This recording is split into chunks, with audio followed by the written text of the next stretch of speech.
Martin Bispels, welcome back to Acquiring Minds. Thanks so much. Yeah, great to be here. Well, good to see you again.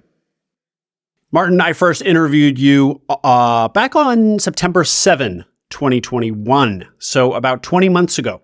You'd bought a consumer product business, a DTC business, Upper Park Disc Golf, that manufactures and sells its own line of bags for people who play the sport of disc golf. So we're going to get an update on how things have gone in the last year and a half plus since we talked. But first, Martin, can you refresh our memories and give us a little bit more on your backstory and how it was that you came to acquire Upper Park Disc Golf? Yeah. So my background is as a big company executive. I resigned at 14, had my own consulting practice, and then looked to acquire this business in September of 20.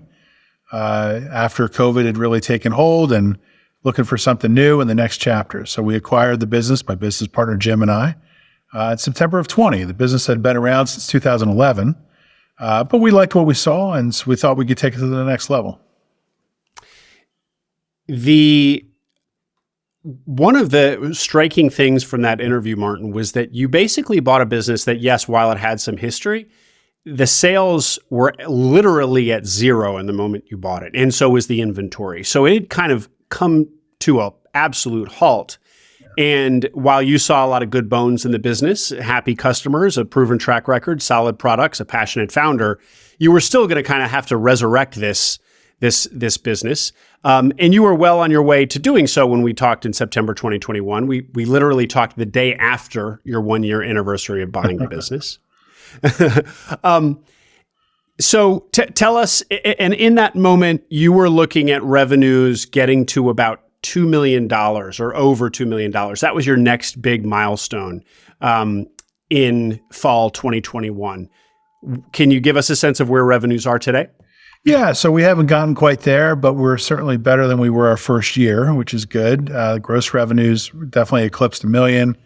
And I think we can still get there within maybe another year or two, based on, trend and what we're doing to move the business. Mm-hmm.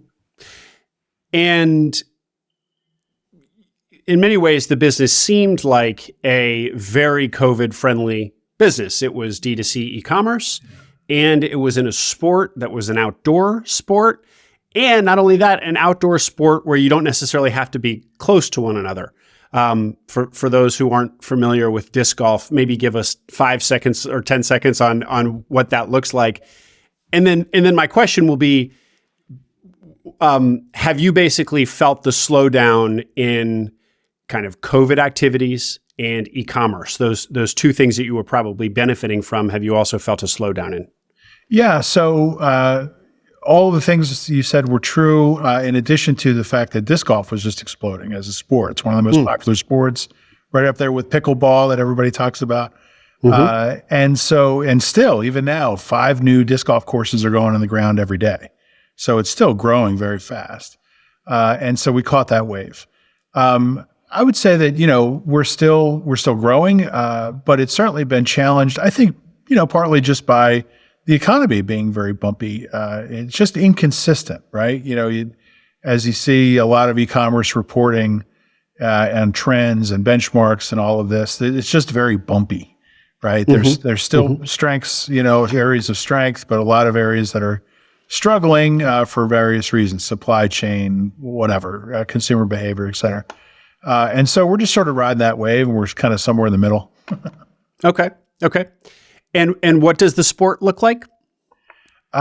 Still growing like crazy. The professional game is certainly growing and becoming more popular. The crowd size, for example, at major events is growing. More people are aware of it. It's still one of those things that people are either way into it, or they're like, what are these metal baskets in the middle of the woods, Mm-hmm. And so there's still that sort of tipping point where people really get it and get into it. And so, sports growing, the community's great. It's certainly changing as well in a variety of ways. We sponsor over 60 players, so we're very in tune with what's kind of happening. As I like to say, what's the word on the course, right? Mm-hmm. And so that you really understand what's happening out there as far as trends and competitors and, player activity and so forth. So yeah, it's still a fun place to be, a good community of people. Martin, when you talk about the business being lumpy, bumpy, that says to me kind of unpredictable. And a lot in the economy is unpredictable, and particularly now. But one of the things that was really striking about our first conversation, and you were one of my earlier interviews, I've since interviewed many dozens of people more, and it's still, listening back to your interview, was striking. You and your business partner were extremely methodical in planning what you would do the business after you acquired it. You had very structured plans for what it was going to look like in terms of the people you were going to hire, what you were going to hire them for, what you were going to spend, your budgeting. I think you had a 3, 5, 10-year plan even. How does that, how, is all of that stuff still in play, or is it kind of out the window with the unpredictable nature of what this market is? Yeah, it's certainly still very much in play. So I think I mentioned I use EOS, which is the Entrepreneur Operating System. And as part of that, it's available at EOS worldwide. It's a free plug. I'm not paid by them or anything.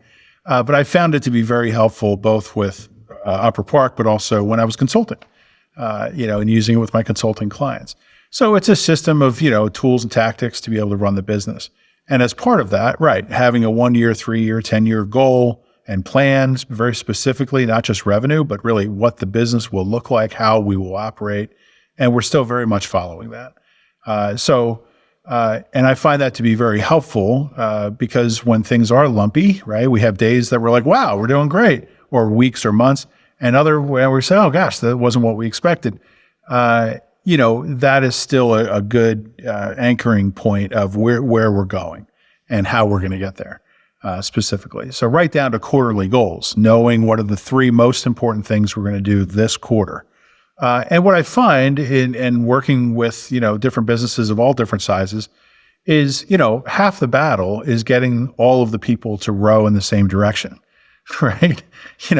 People can do anything, businesses can do anything. I'm a firm believer and I'm very optimistic when it comes to that. But everyone has to know what the plan is and be marching towards it. Otherwise, I can't tell you the number of consulting clients I've had where you walk in with the senior team and you say, okay, everybody, what are the 3 most important things you're working on right now? And, they're like, and by the end of the conversation, they're like, no, what do you mean? I thought we were, okay. But you know what? That's all opportunity because, if the business is already doing okay and you can just get a little more aligned around these things, then you can really, gain traction and momentum, right? And so I try to do that as CEO of Upper Park, making sure everyone, our design team, our vendors, our social media person, everybody understands what it is we're trying to achieve and how we're going to get there. And so whether it's a marketing initiative or whatever, supply chain changes or whatever, trying to keep people informed so they feel like they're part of something and they understand why we're doing certain things. That's fascinating. And Martin, I actually don't think that you called out EOS in our first conversation, so I didn't realize that you were using EOS. And so EOS works just as well in a D2C remote operated e-commerce business as it does in a traditional in-person services business? Oh, I find it does. Matter of fact, I think it's even more helpful because you're not in person. I'm running the entire business from my barn. None of my team, my supply chain guy was here once, but everyone has worked remotely. I only met my developer last summer because we were both at an event that I invited her to. So being remote, it makes it even more important, to over communicate and have everyone on the same page, right? That's talked about a lot in business, but this is a way to actually make it happen. Great. And your team, I believe when we spoke last, was around 7 people. I don't recall if that was 7 people plus you, or anyway, what does your team look like today? Yeah. So now we're actually at about 4 because I've trimmed things down a little bit and I've taken on some of it myself. For example, paid advertising. I've had people focused on that. I've had agencies I've tried. I've done it myself. It's one of those things that, one of many things that I can do. I know how, but it's a question of how is my time best spent, right? You know, is it doing that, or is it getting someone who has that expertise and letting them run at it? But, you know, we've continued to make personnel changes, and, you know, it's just amazing how much good talent is out there. And quite honestly, what you can get for the price. You know, you can get some virtual people that are happy to work remotely. My developer, Lamia, is amazing. You know, and she's very experienced. She's done big things in the past, and but loves working with us in Upper Park, and you know, and it's economical for me. I'm not paying for an office and benefits and all of that. And so, you know, we've been fortunate to be able to have the right people in the right seats, which is another EOS tool or way of thinking about it. And that's been extraordinarily helpful. Martin, one of the things that you had said toward the end of our conversation last time is you ask yourself every day, you make a point to set aside some time every day to say, what can only I do? What can only I, as CEO, leader of this organization, do? Because, as you said, you've witnessed so many entrepreneurs and leaders get into the weeds, they can't help themselves. And so you have this daily discipline where you force yourself to say, what is the thing that only I could be working on, and that's where I should put my energy. Managing the ads online is now something that you consider that you should be doing. A and B, do you still have that daily ritual? Yeah, I do. I definitely have the daily ritual, and it's not an ego thing. It sounds, egotistical to say, "What can only I do?" It's not. That's not it. It's really, how is my time best spent, right? Right. And therefore, what am I spending the time on that truly only I can do? The big strategic relationships, the bigger decisions, the setting of the annual goals. Those kinds of things are where I should be focused on, right? And then hire people that are smarter than me. To do all of the nits and gnats of the business, right? Whether it's paid ads or social media or et cetera. And then, I also have found, and this has been something new since the last time we spoke, even finding people that are willing to help out. For example, some of the player team, who are people we're sponsoring, right? Because they're either pro players playing on the tournaments, or they're helping out with, in their running events in their local areas and those kinds of things. What I've found is that they want to be involved. And so, for example, we built a Discord channel, and one of our team members said, "Well, I've built a bunch of these before. I'd love to help build it." Great, and I, sent them a bag as a thank you, and so there's some neat dynamics there when you get people involved because they truly want to be involved. It's not because they're looking for their next job, and I think that makes it stronger because then, he's invested in it and he has, something he's passionate about, and our Discord channel is great now. It's just for the team. You just said a couple minutes ago, Martin, it's amazing how much good talent is out there and at a frankly reasonable price. Well, that's gonna be news to the ears of many of my listeners, for whom finding people to hire is their biggest bottleneck, their biggest challenge. Yeah. Now, obviously, as a remote business and online e-commerce, DTC business, call it what you will, you have the great benefit of the entire world being your labor pool. Yeah. So I guess the question would be, if you're looking at Upwork or just sort of any online platform to hire somebody either in the US or around the world, you don't feel like the labor supply has tightened noticeably like it has in the domestic US market of hiring people to do, physically show up? Right. Yeah, I honestly don't. I feel like there's just as much, if not more, talent available. And I come to that because I even way before COVID, I was using virtual assistants, for example. So working remotely and using virtual assistants was not something I was trying to figure out, in March of 2020 when the world changed. I had already years of experience, right? And I think there's a couple things. One is there's a ton of agencies and all kinds of virtual assistant, places and, a million platforms to find people.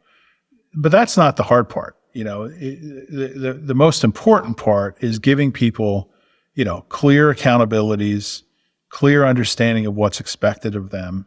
Managing the people is really what's most important. Setting clear expectations and accountabilities, and building a culture around a team, even though it's remote, that they want to be a part of. Right. So another part of EOS that we've really instilled is our core values, and I tell people right up front, even before I hire them, that this is what we stand for. This is what we're all about. One of our core values is be a good human, right? Another is create legendary relationships. And so I talk about these core values with anybody that I'm going to hire. They understand all of that. They understand their accountabilities. It's crystal clear. And again, I think that's half the battle. It goes just like I said about having everyone rowing in the same direction. That communication is absolutely critical. And I think that's part of what's led to having great people on the team. Back now to some of the dynamics of the business. Are you all selling on Amazon?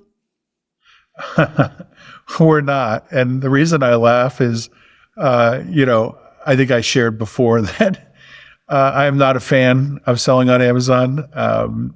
And interestingly, we surveyed our customers and we asked them, where are you buying your disc golf stuff? All of your discs, whatever. And less than 1% said Amazon, which honestly was surprising because everybody buys stuff on Amazon. But what it led to was an understanding of that and some other survey results and talking to customers. They want to buy from people who love disc golf and are really into it and know what they're talking about. And so, and I think that's a differentiator of our business. When we bought the business, it was from a guy, John, who loved disc golf. He worked in the industry. He really knew disc golf. He knew why he had designed the bags the way he would want one as a disc golf player. So it was different than somebody who maybe makes luggage and all of a sudden decided to make disc golf, backpacks. Just completely different mindset. And so I think the customer respects the fact that we know what we're talking about. I've played disc golf for 30 years myself. I have a basket right out here by my grill outside my barn. I play all the time.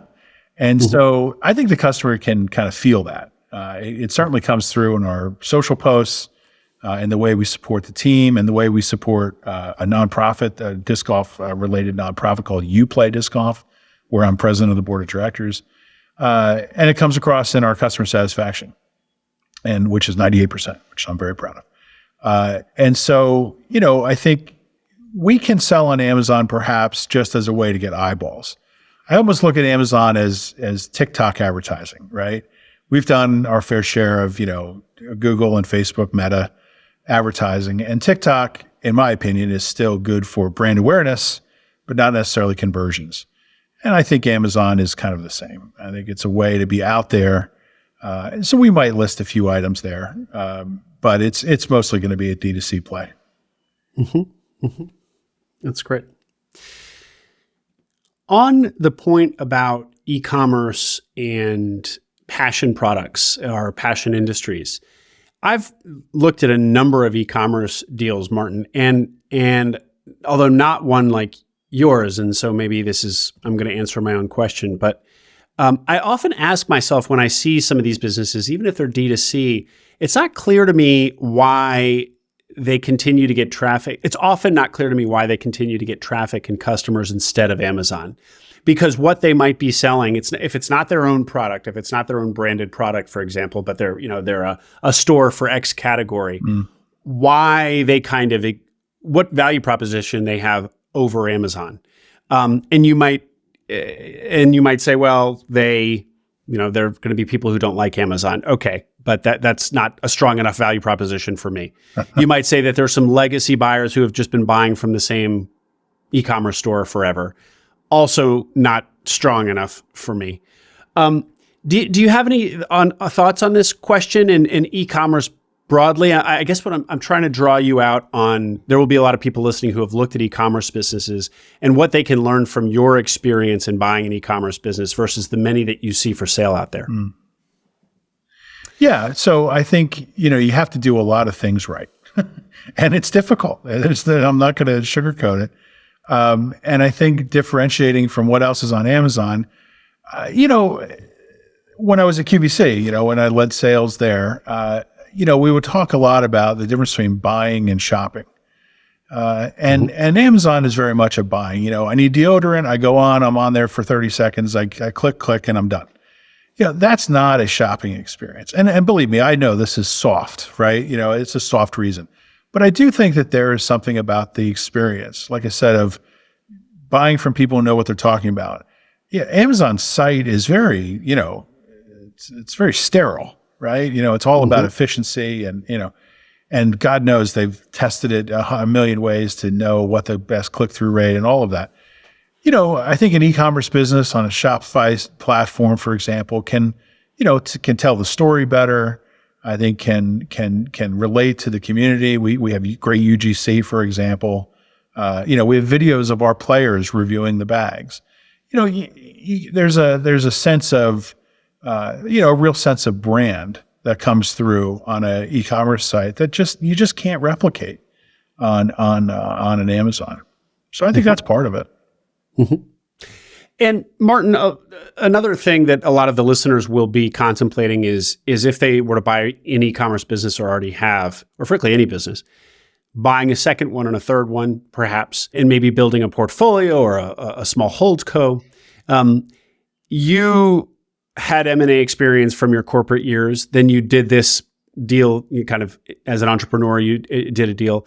Have you looked at doing another acquisition, either within disc golf or without? Yeah, we've certainly looked at it, and because the advantages are clear, right? The operational leverage, call it economies of scale, you can call it whatever you want, but right, to be able to, for example, have your 3PL costs spread out over a couple of business, is obvious advantage, and tough for a single business to optimize. So I'm going through that now, and we're on our fourth 3PL in the 2.5 years because we've had issues, and I've had to dig in, and I'm still having issues, and there's always more to do there, yeah, so I think, we have looked at other opportunities, both in disc golf and outside, to see, Small Cap Ventures is our parent company. And certainly that could be a holding business for a number of different businesses, not just this one. And so, we're opportunistic. We'll do it if it makes sense. We certainly don't have, unlike my 1, 3, and 10-year plan, we don't have a particular target or goal for this year, a number of businesses or anything like that. But, we have looked at possible adjacencies. We've also looked at the other opportunity, the other way to look at this, which is, there are a number of strategics within the disc golf space and the sporting goods space that, would be sort of logical partners, maybe to come in on an equity basis. And so we've looked at that, and we've had some conversations, nothing imminent, but, there's possibilities there. And I like that because I'm a big fan of, if you share the pie gets bigger. I really do believe that. And, the right kind of partnership that adds real value and connections, could make some sense. Mm-hmm. One of the reasons that I'm interested in your view there is not just because that's how my listeners are thinking, but also because when I kind of hear how you're describing your business, when we talked back in September 2021, you'd taken it from zero to approaching $2 million in revenue in a year. And now things have gotten a little lumpier, a little flatter. And so the game has shifted perhaps from kind of high growth to operational efficiency. And there's only so much operational efficiency that you can really wring out of your operations. At which point, a lot of people in this audience will consider inorganic growth, buying another business, right, as the way to grow, either that business or a holdco. So I was does that play into your thoughts about what the future holds? Because Upper Park is maybe a little bit more mature and less high growth than it was when we talked last. That looking around for ways to grow would necessarily include buying more stuff. Yeah, it certainly could, and if it's the right match and the right complement to the business, right? Or if there's operational efficiencies because we do similar things and can share resources, Absolutely. And I look at those things, but I also look at, what else can we add to the business, right? And what else can we sort of bolt on? For example, we sell disc golf bags. There's a number we don't sell discs. It's the most obvious category. So we're actually going to be launching our line of discs here soon. And we'll do it in a curated way. I'm not trying to be the biggest disc seller out there. But we'll do things that are obvious complements to what we have, right? Some branded products, for example.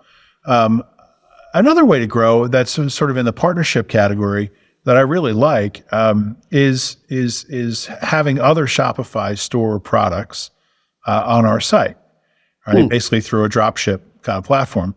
And it's funny, I attended the Shopify employee offsite events last summer, 3 of them. Mm-hmm. And I said to them, why isn't it easier for Shopify sellers to just sell each other's products? It's a great idea. Right. I mean, there's a lot of cool products out there and companies that have neat, like us, like niche, innovative. And so now, of course, and they said, yeah, you're right.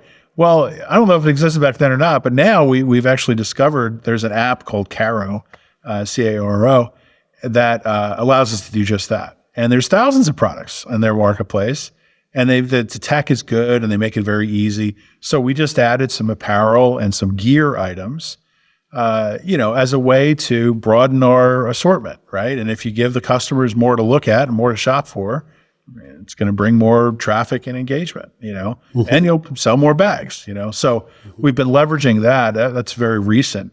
And then, so that's kind of a way to, sort of get the advantage, right, of having additional products and some of those efficiencies without actually, doing an acquisition.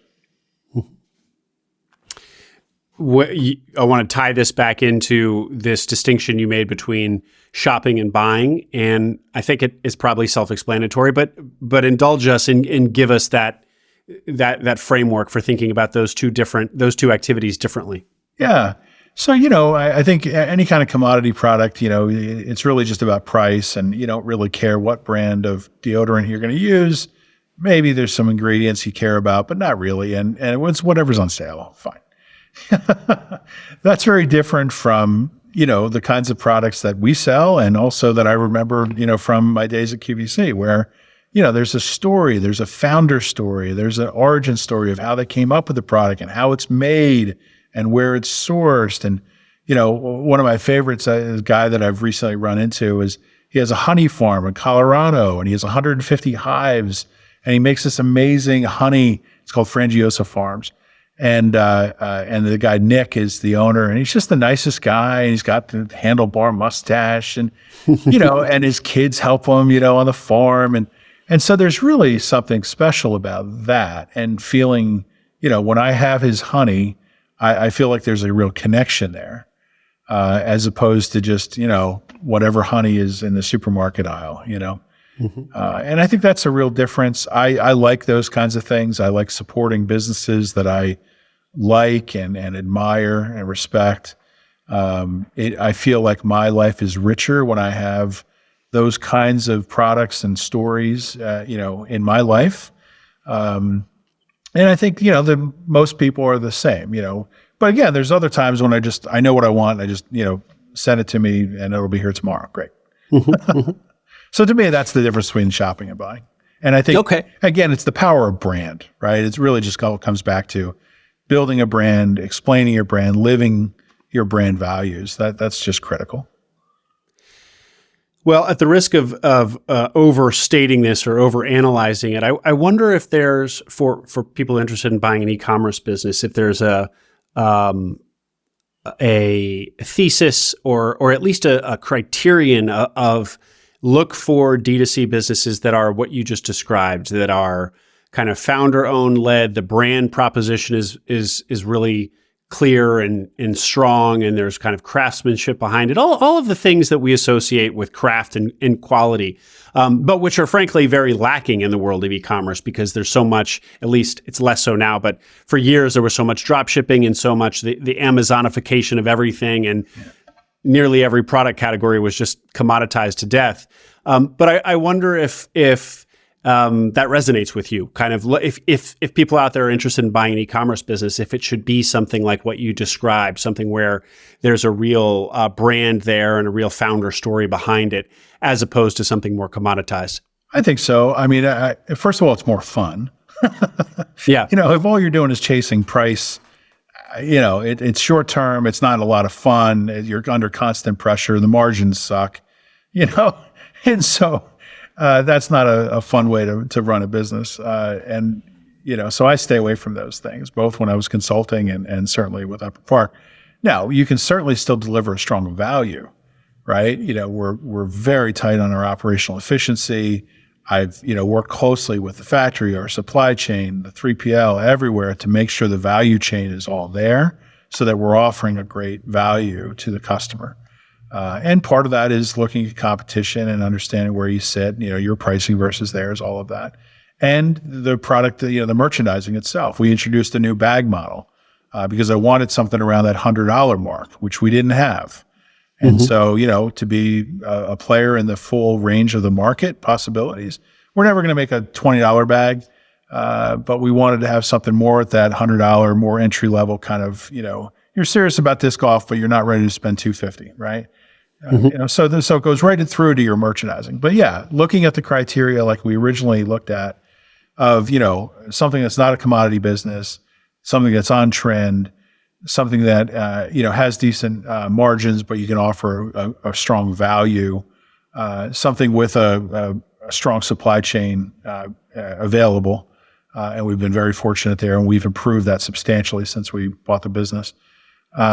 We for example, we don't source in China anymore. We moved to Vietnam. That was a huge change. The 3PL changes I talked about. There's been a ton of packaging. There's a ton of other things. Our sustainability initiatives, all of our bags are made out of recycled material now. That's a big differentiator. So, a business, if I was looking for a business to buy now, I'd probably follow many of those same criteria. And expand on it a little bit and probably lean even more into the brand, the founder story, et cetera. But yeah, and the most obvious way to do that, by the way, is look at product reviews. Because you're right, when we bought the business, there was zero inventory, zero sales, but there are a whole bunch of positive reviews of people saying, we love these bags. Well, okay. So the first order of business was just get in stock, because once we have product, people will buy it.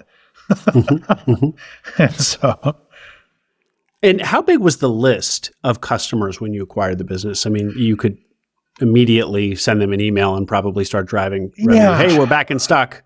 You're right. I think it was about 8,000, and we've doubled that in the time we've had it. 8? It's like an email list of about 8,000 people. Yeah. Yeah. Great. We're going to be wrapping up here, Martin, in a minute, but just a couple more quick questions for you. Again, just to try to kind of glean what we can from the opportunity that you found in Upper Park. A later guest of mine from our conversation, Keith Leimbach, bought a DTC business offering something in the automotive business. He had to be quiet about it. He was under non-disclosure. He had subsequently sold to PE, but it was kind of an attachment to vans that enabled people who were living out of their vans, hashtag van life, to do so, more comfortably.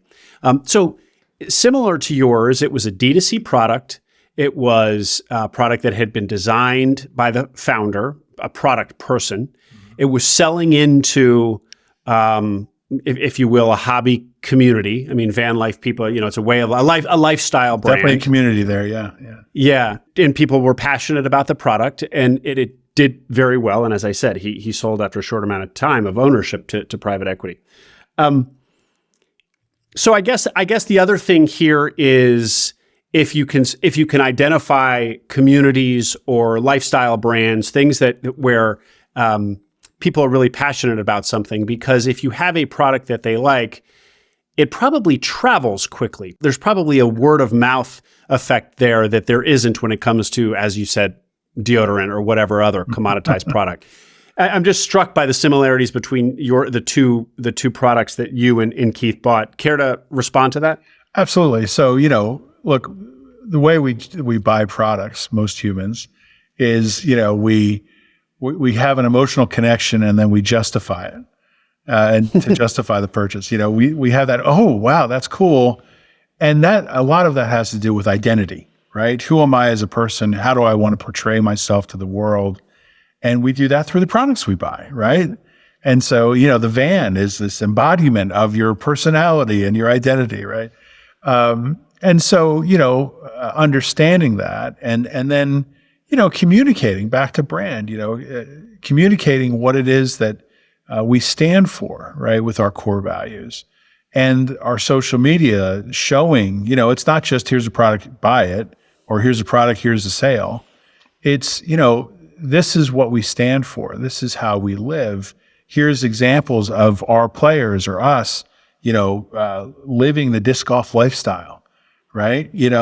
And you can have this too, right? Mm-hmm. I mean, that's a classic, sort of marketing tactic and way of explaining products, because it's not the physical thing, it's what it does for you, right? And so what is the benefit of this product in your life? And if you can bring that alive, as the best marketers do, you can be very successful and actually satisfy your customer most of all, not just sell them something once, but satisfy them to the point that they want more of it, right, in their life. And we're fortunate that way. People have 3, 4, 5 of our bags, when they only need one at a time. Mm-hmm, mm-hmm.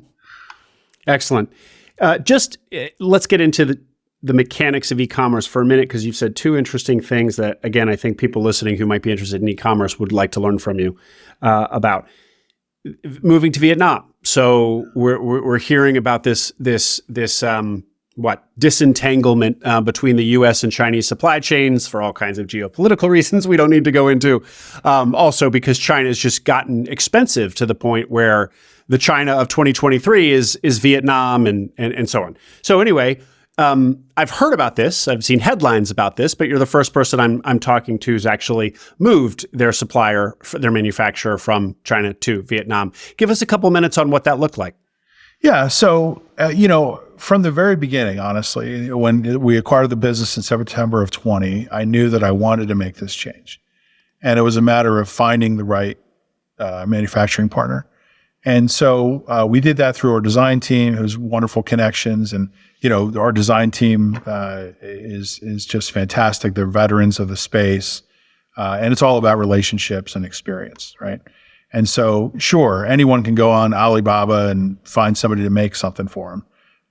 But that is only the beginning. It's the tip of the iceberg when it actually comes to getting a quality product that's truly dialed in the way our products are. We're on version 7, 8 of each of these bags because John, the original owner, and now us, with John's help, because I kept them in the business, have continued to just refine and tweak based on customer feedback, based on ours. So we have all of that knowledge and design specs, right, that have been developed over time. And so we often talk about original designs. It's not just that we took something and knocked off somebody else. But the process, was a lot of vetting and conversation and relationship building. And then there's the tactical part of actually getting samples and make sure they are what they're supposed to be. But, the advantages are clear. I mean, the people in China were lovely, lots of video calls, very nice people. But sure, the geopolitical stuff, the fact that I can stand in front of our customers and tell them that, we're not sourcing out of China, and that spy balloon that you heard about, you don't have to worry about that. The fact that the people that make our bags go home to their families at night, those things all matter. The quality of the materials, the certification, when we moved into recycled materials, knowing that they truly are certified recycled materials, and that they're not, a lot of greenwashing goes on, right? Where they'll take new stuff, new materials, grind it up and call it recycled. It's crazy what happens. And so, the quality of the craftsmanship as well. And so all of those reasons were the reason to move. And then the process was all about building the relationship, in the scheme of things, we're a smaller player. And so any of these factories, of course, if you run a factory, it's all about volume, right? And so, working with them, convincing them that you're going to be a good partner. You're not just making one order, that you're going to come back for more and build a business over time. Those are all the things that they're looking for, and you have to sort of prove yourself in order to get there. And so that's been so it's you selling them on you. Yes. And is that just because you chose a manufacturer that had a great reputation, lots of demand for their services, and it was that sort of dynamic that you really had to convince them to take your business? Yes, and just the fact that we are in a niche business, right? So we're not, the size of some of their other customers, right? So, they're willing to take us on, but they want to know that we're going to keep growing and keep bringing them orders. Otherwise, it's just not worth their time, for a one-off order, right? None of these factories are looking for one-off customers. It's a hassle because, there's a lot of work that goes into these products and actual learning how to build these products. I mean, the craftsmanship is extensive. And so, they don't want to just make something one time and then sort of that knowledge is lost. They want to, bring that back and keep making the bags better, keep making the products better. And so we're in a good position there. Great. You had mentioned that I think you said you're on your fourth 3PL. So yes. Is finding a good 3PL, this is news to me. I didn't realize it was that hard in e-commerce. So I guess it is? It is. And, each has their own strength and really what it comes down to is what's the best match for your kind of business, right? Because they all serve different kinds of businesses, different audiences. Some are more on the big box, they're fulfilling the e-commerce orders for big box retailers. Well, that's completely different from truly being focused on e-commerce. And then the efficiencies around that. And then the packaging options and choices and optimization of the packaging, and of course the shipping rates and all of that. So it's a lot. And to find the best one for your business is not easy. It just isn't. Mm-hmm. Okay. And John, the founder, is he still working with you guys? Oh, very much so. Yeah. So very active. I'm on Slack with him all the time, trading ideas. He's been great. Now he has a full-time job. He and his wife just had a baby. And so he's certainly busy. But, from the beginning, very first phone call, I told him, we're going to make you an offer, but I actually want you to stay part of the business. And I gave him a nice equity stake in order to do that because he had great knowledge, about the business and some relationships in the space. And even 2.5 years later, that is still come in handy and been valuable. So I'm glad that he's part of it. He's a really good guy too, which makes it even better. But he also, appreciates that we've taken, the business, to a new level and leaned in a lot more on brand than really he had time to do before, and expanded the team, again, more than he had time to do. So he appreciates, sort of the updates we've made to the business. And yeah, it's something I'd recommend. It's got to be the right fit and there's got to be the right relationship there. But when it works, it's very, very helpful. It's interesting, Martin. A lot of my guests will feel, particularly first-time acquisition entrepreneurs, will feel like they really want that seller owner around for as long as possible because they're insecure about, the knowledge transfer and making sure, all of the potential risk in a transition, with having the owner there as long as possible, in theory, would smooth things out. But then what you'll also hear is that kind of once that first transition is past, maybe the first 30 or 60 days, it actually starts to feel a little, I don't know, too many cooks in the kitchen, and they'll be surprised at finding that, oh, actually, I kind of want the seller to be on their merry way. But please respond. I mean, it's really just about communication and expectations. From the very first phone call, I said to him, I understand what you're saying, but from the very first phone call, I said to him, all right, what do you love to do? He goes, I love designing the bags, making the bags better, figuring out how to make them. Okay, what do you not like to do? Oh, God, the supply chain stuff and the customer support. Great. I'll hire people and I'll do, all that other stuff. You just keep focused on working with the design team and the factory to make the bags better and better. Great. And he was relieved, he was great. Oh my gosh, this is a dream, to just be able to focus on what to him is the fun part. Now I have another guy, Tim, who's like my supply chain guy. He loves that stuff. He loves wrestling with a 3PL and figuring out the best way to make things happen. And so everybody has their strengths, and setting people up for what they really enjoy doing and what they're good at is critical, right? So again, accountability chart, expectations, communication is just critical. So I wonder if the takeaway for that is for listeners is, when contemplating how much you want the seller to remain in the business, if it's more than just kind of a consulting contract where they're, downloading their knowledge into your brain, if they're actually active in the business, if it's like having that conversation that you just had, what do you enjoy about the business? What are you really good at?